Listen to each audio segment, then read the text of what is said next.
Hey, what's going on, people? It's SGZ here from the SpartanGameZone, and in this video I'll be going over how you can get your hands on a Rough Rider in Borderlands 3. I finally got one, thanks to the people that requested it. If you have a weapon or item you want me to showcase, let me know in the comments, and let's dive in. You no longer need to rely on world drops to get a Rough Rider, as they have found a place within Force's dedicated loot pool. Force is a small respawn enemy who you can find in the underground of Electricity at this point on the map. It is a little while to get there initially, but you can make subsequent farming runs quicker by grabbing this waypoint. Because Earth is a respawn enemy, he won't be there all the time, hence the name, and I found his spawn rate to be on the low side, probably the lowest and most annoying respawn farm I've encountered so far. So good luck, and if he's not there, just quit out and load back in.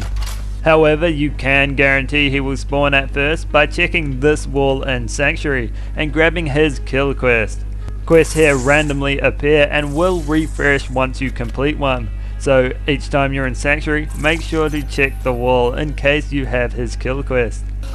In terms of drop rates, I initially found them to be on the low side, but that was before the patch. If you saw my video comparing the drop rates before and after the patch, you would know I killed him 17 times for one legendary before the patch, and I got 2 from 17 after the patch, but none of them were the Rough Rider. However, my first kill on a new session netted me the Rough Rider, so it took me in total 18 attempts to get one. And I'd put the drop rate around 1 in 20 since he does have 3 other items in his dedicated loot pool. But you could get it earlier if you win the dedicated drop battle. Speaking of the dedicated drop battle, Force also has a crossbow in their dedicated loot pool that can only be dropped by them. I feel these non-world drop items dropped less before the patch, but feel that now they're on par with the other dedicated drops that have been newly added. He also has the recharger in his dedicated loot pool, which is another good shield. And looking at his loot pool, it isn't bad except for the crossbow. If you don't have a recharger, you shouldn't feel too bad if you get that instead of a Rough Rider. I did all my farming on either Mayhem 1 normal mode or True Vault Hunter mode with no Mayhem levels. And in case you don't know, increasing your Mayhem levels will not increase your chances of getting a Rough Rider, but you will get more world drops or items not in his loot pool, as well as more anointed items. So what about the Rough Rider? What's so special about it?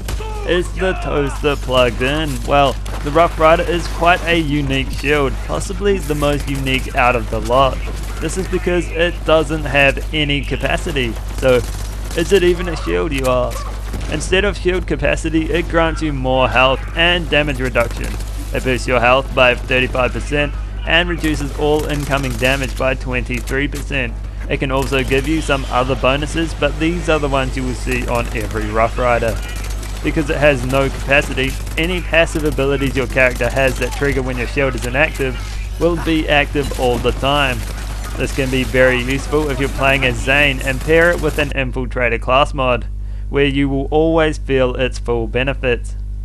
As you can see here, without the mod I'm running at normal speed, but with the mod I get the increased base movement speed all the time, which is a nice bonus when you're spec'd into violent momentum.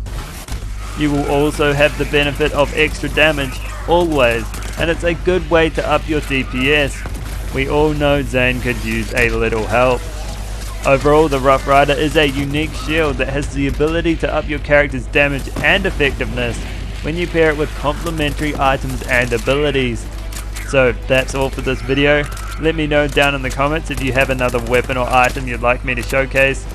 I hope you enjoyed the video. If you did, consider dropping a like or subscribing, and I'll catch you in the next one.